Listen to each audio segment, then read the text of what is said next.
Why Humans Avoid War, Chapter 13. Kylon Point of View.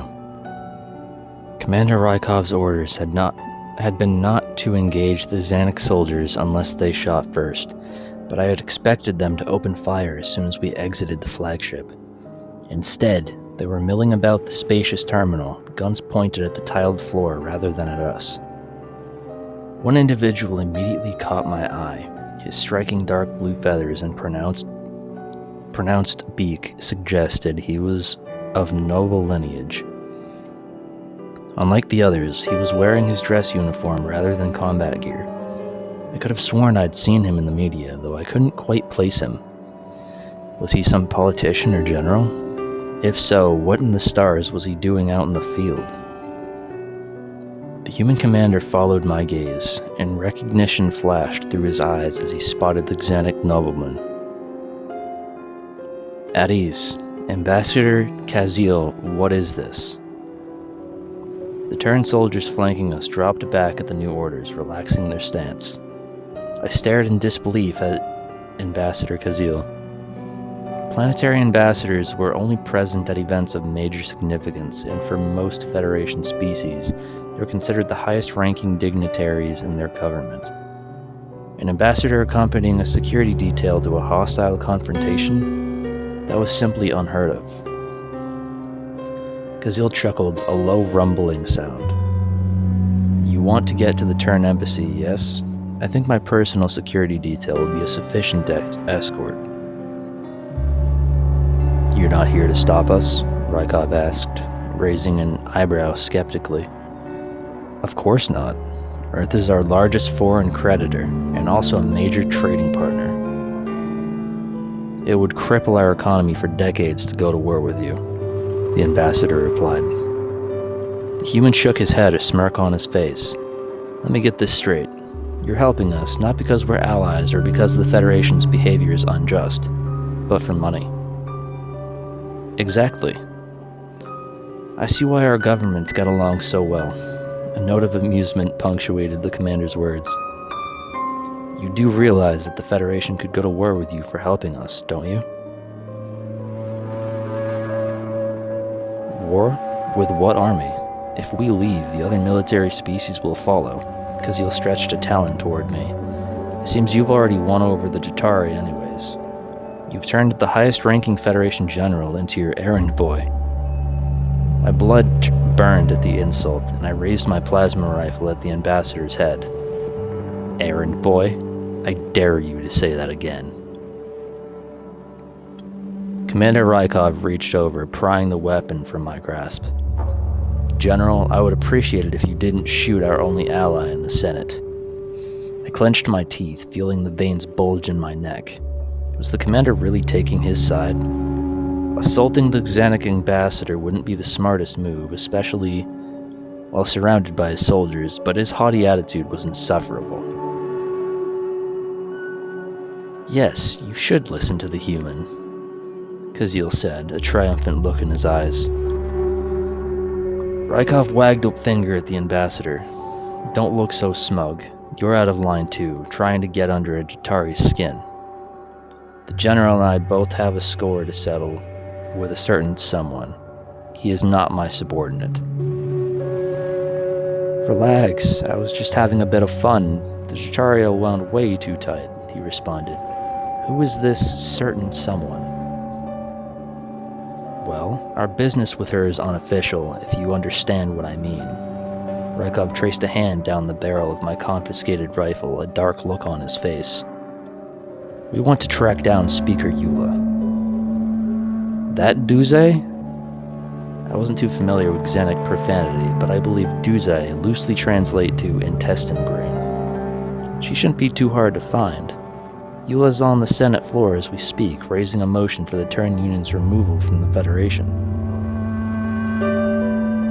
The Senate is in session now, and you're not there, I grumbled. I had better things to do.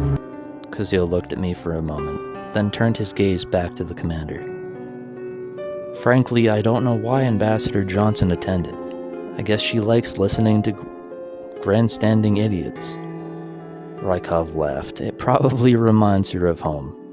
In all seriousness, though, do you think the motion will pass?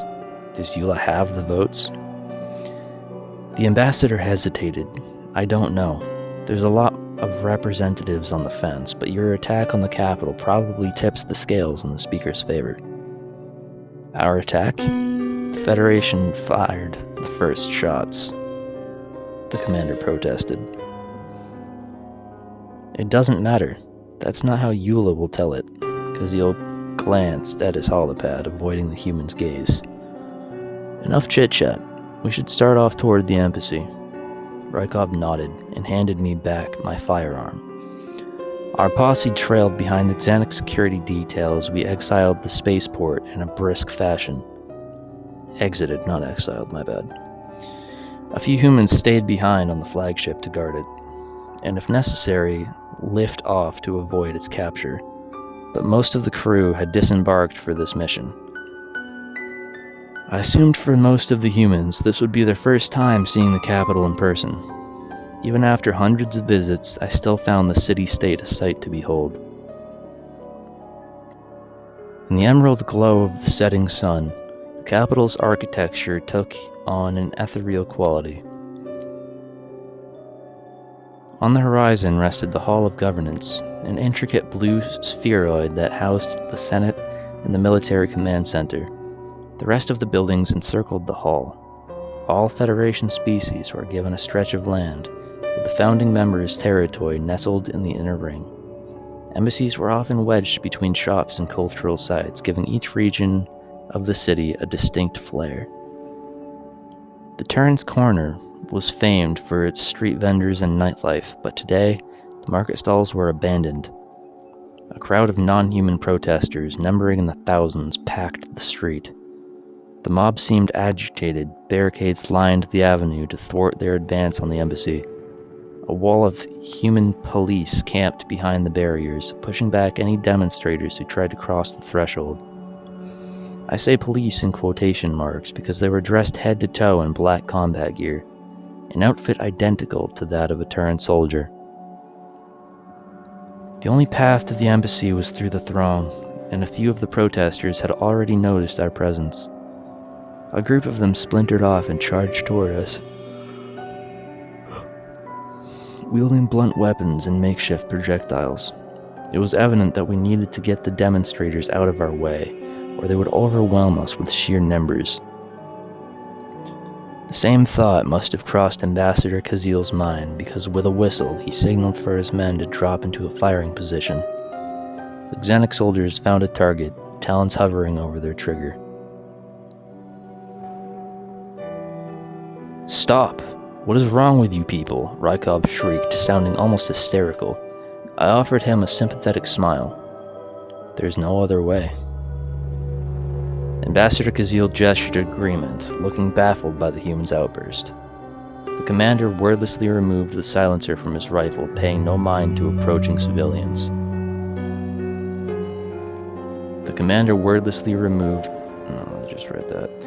He aimed the barrel at the sky and fired 3 times in quick succession. I winced at the unmistakable, ear-splitting pops. The protesters descending on our position scrambled backward, and I heard screams from the crowd. "The humans are shooting at us," one voice shouted. In a matter of seconds, the demonstrators dispersed, running for their lives. They scattered off into alleyways and storefronts, clearing the path for our unit. Commander Rykov sighed, lowering his weapon.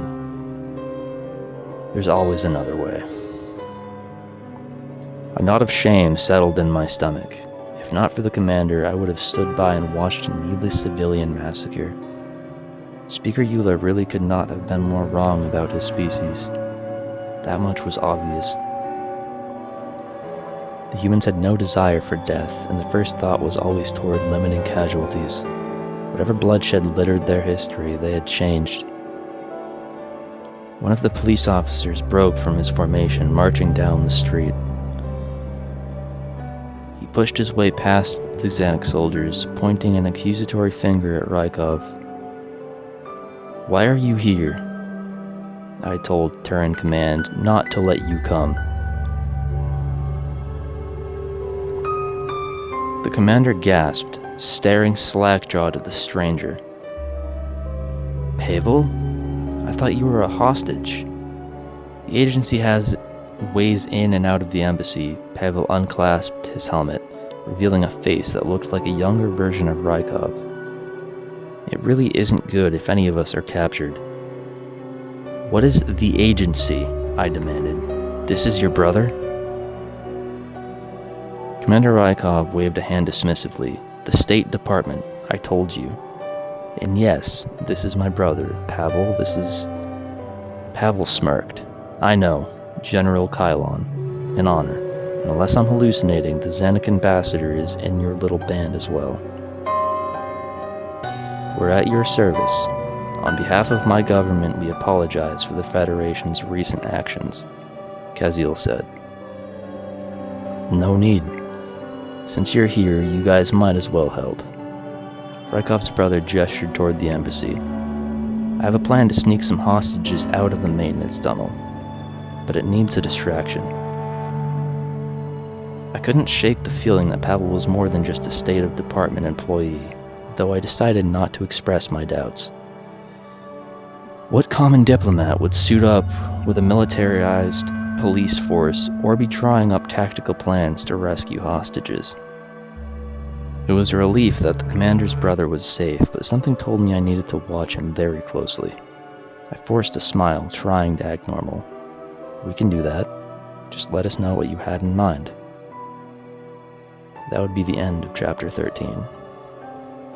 I think it's very well written so far, despite my severe dislike for that Eula character. If you liked the story, or rather if you're enjoying it so far, leave me a comment if you would. If you're not, do the same thing. If you have a full day ahead of you, I hope it goes well, and if you're going to bed soon, then sweet dreams. See you in the next one.